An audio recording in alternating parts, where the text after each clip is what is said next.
Ngayon, saan tayo? Naku, yung baligod niyo mukhang pagod na.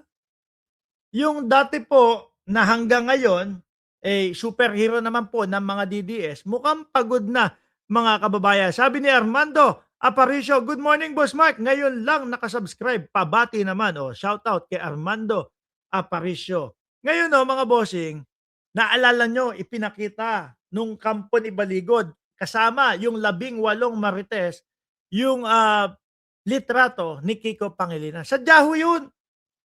Wala pong makapagsasabi bukod kay Baligot at doon sa 18 marites at diyan kay, Mike, Singaspi 'no, na hindi sinadya yun. Sino po dito naniniwala na sinadya po nila talaga na ilagay yung, litrato ni Kiko Pangilinan at pagmukhain na isa siya doon sa nadelibera nila ng maleta? Shiro Kansaki, shoutout sa'yo.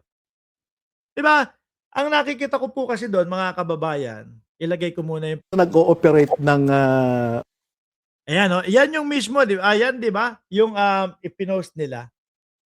Kasi mga kababayan, narinig nila kay Erwin Tulfo nung sumagot sa request nila 'no, nung sumagot sa request ng 18 marites, yoon pong si Erwin Tulfo na, "O sige, okey lang sa akin.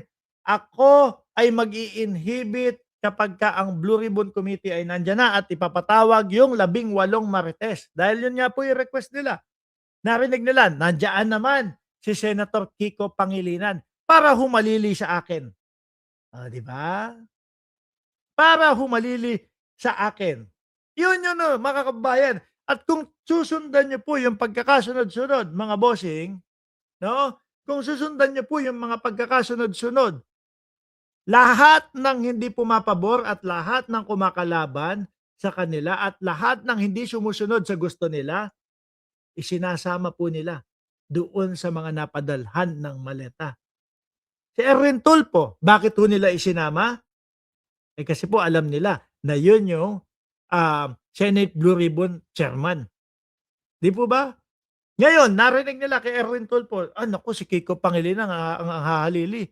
Para hindi matuloy yung pagpapatawag sa atin, sabihin natin si Kiko Pangilinan ay kasama din doon sa napadalan ng maleta. Ganyan lang ho ang estilo niya mga kababayan, 'di ba? Sabi ni Lolo Yul, "Sulong urong na naman yang si Balikod sa akusasyon nila kay Kiko." Pakinggan niyo po ito, 'no? Pang-ilang tao na ho yata itong urong-sulong nila mga kababayan. Loren Legarda, Leila de Lima, kay Pangulong Bongbong Marcos, sino pa ba? Pati pa yung ibang mga tao ho, mga kababayan. Mahihiya, sabi ko nga, mahihiya yung Palsus Unos, Palsus Omnibus sa mga ito dahil ito lagpas na ho yata 5 ang mga kasinungalingan at ang mga binawi nitong mga ito. sabi ko doon sa nag-ooperate ng mga presentation ng slides. Anong PowerPoint? Move forward. Kako, hindi yan. Bakit? So, ibig sabihin hindi ito siya just kasama? the Move forward, hindi yan. Pero parang hindi naman kayo kumuda at hindi nyo nilinaw. Nagsigawan yung mga vlogger ng mga DDS ho doon, di ba? Nagsiganunan. So expect mo na inisip nila na kasama si Kiko Pangilinan doon sa dineliberan ninyo. Pero bakit wala man lang kayong ni katiting na paliwanag na hindi kasama si Kiko Pangilinan kung talagang hindi yan? 'Di po ba? Siguro, kuneta nga, kagaya nung kanina, mayroong nagkomento, kuneta ba naman ang kinalaban nila? Baka kaya ngayon, medyo lumalaban bawi po. Lumalaban bawi, di ho ba mga kababayan? picture of It's just a him picture and with of, the employees of yes. Nisibis Bay, tama ba? Oo, kasi ginamit nila yung eroplano. Kawawa ito.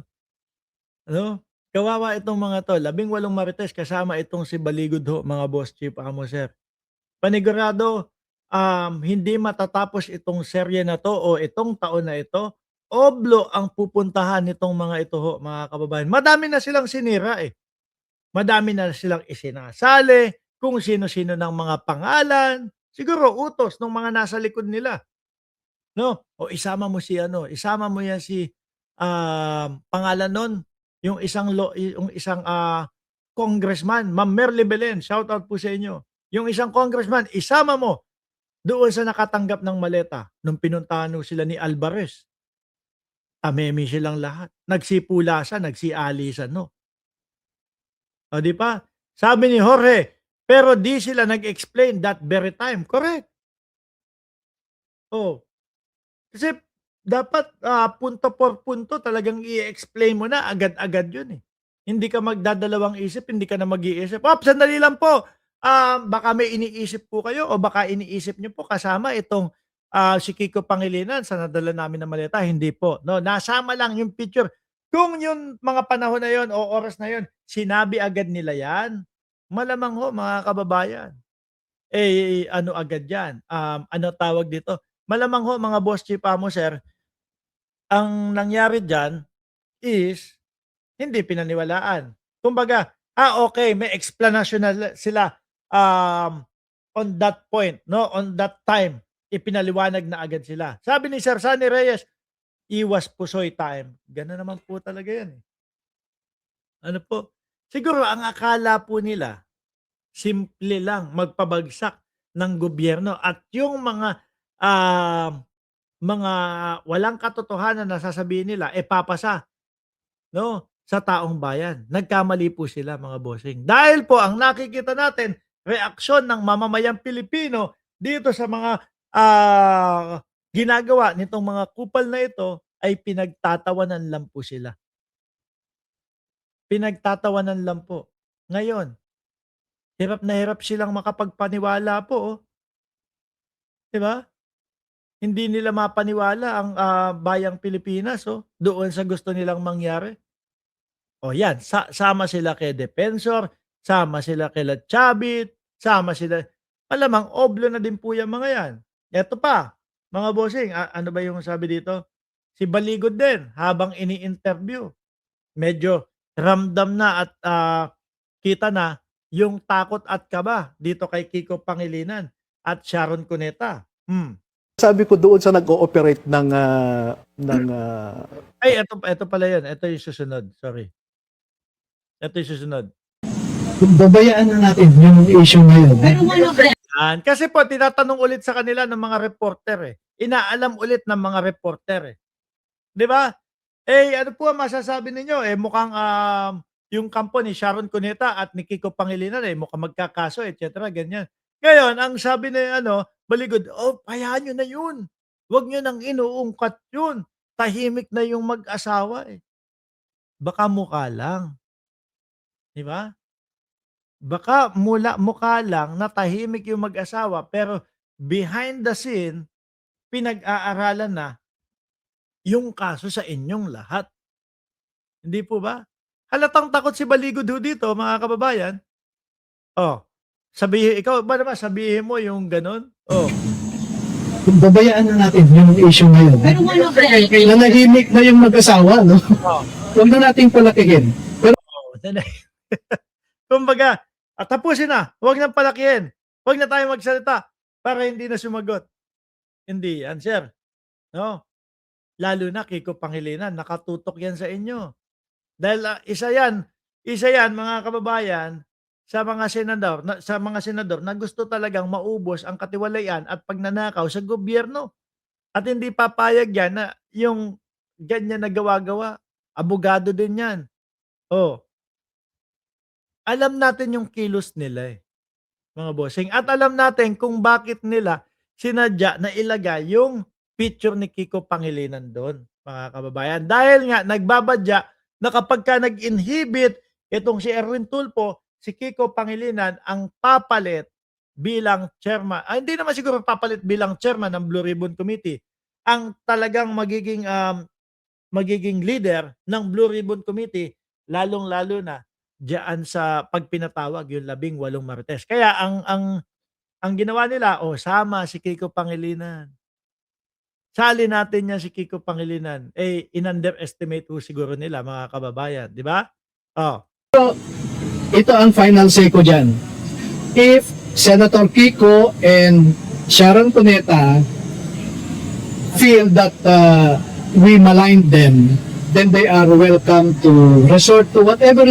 Kunyari, matapang, kunyari, welcome, tatanggapin namin yan.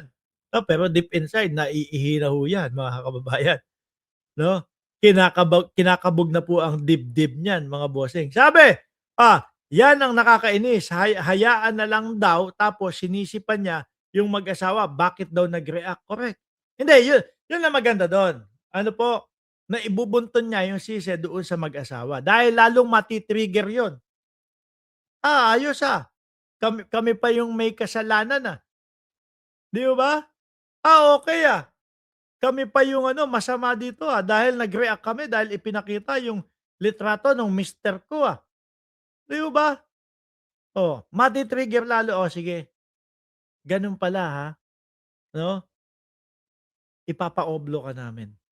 Kabado na to mga bossing. Kasing duwag ho ito ng mga DDS. Kasing duwag ho ito ni Bato de la Rosa, mga kababayan. Ngayon, magpupulasan na po yung mga yan. At ang sino po ang kawawa? Yung 18 marites na hero po ng mga DDS. Bakit po kawawa? Iiwan sa ere yung mga yan. Panigurado po kayo. Panigurado ko po dyan. No? Pag kagaya nila, Defensor, sila Baligod, pagka na mga nakasuhan to, kanya-kanya na pong tutuon nila yung sarili nila doon sa mga kaso na yan. Kaso nila. Sino po ang aalalay, aasiste doon sa 18 marites? Wala na yan. No?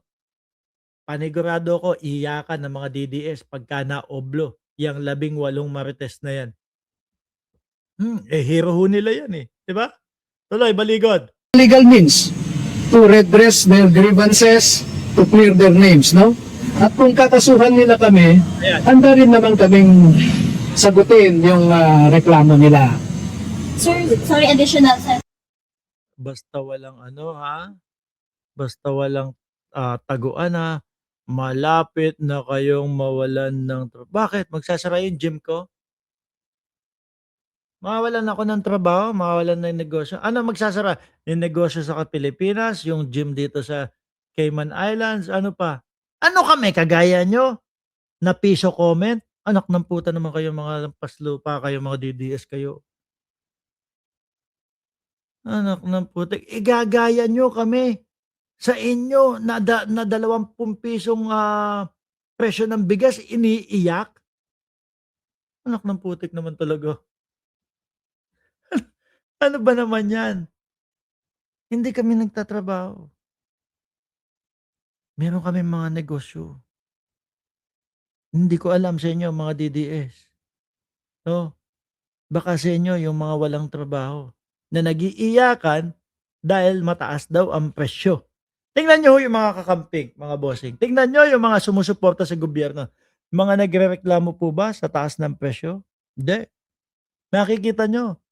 Yung mga nagrereklamo, mataas daw ang presyo, ganito daw, ganyan. 20 pesos na bigas, iniiyak. Nandiyan po sa mga DDS. Yung mga ganyan. Di mo ba?